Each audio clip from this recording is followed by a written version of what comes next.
I then sent in a claim to Weatherby's as they still refused to issue my stallion with a new passport and register my 2014 colt.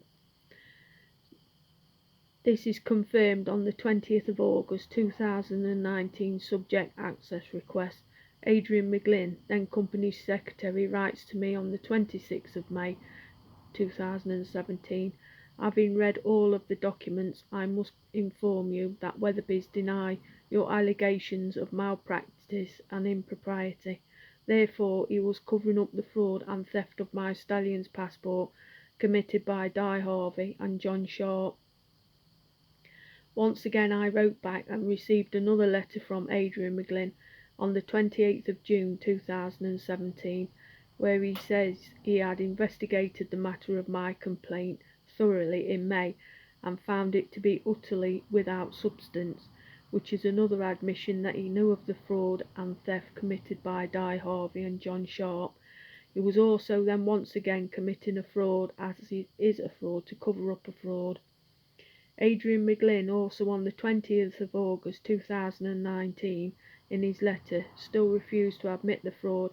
and still insisted that I did not need Calcutta's passport to register his progeny, as Weatherby's claimed on the 4th of the 12th 16 in my subject access request, where it is also a lie, because both Harvey and John Sharp had stopped me registering his progeny because they both believe the lies of Yanthi Heath, and he also refuses to admit the phone calls that I had between myself, Harvey and John Sharp, both having refused for years to register Calcutta's progeny without his passport. If Harvey and John Sharp did not say I could not register Calcutta's progeny, they would have used the phone calls to prove their innocence, and that would have stopped any claim against them. However, they have done everything they can to not provide the phone calls because they know what I said is true and proves they committed fraud. My letter of the 5th of September 2019 says that I will be insisting that the phone calls I requested I had with Harvey and John Sharp to prove that they told me what I could not register Calcutta's progeny without his passport. Adrian McGlynn refuses to issue the phone calls because he had been saying I was never impeded from registering Calcutta's progeny, which was an absolute lie.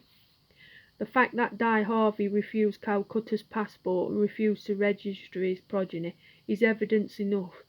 as she rang Northamptonshire Trading Standards, even though she knew that Derbyshire Trading Standards had dealt with the matter and Kinross had already gone to the farm where Yanthi Heath was.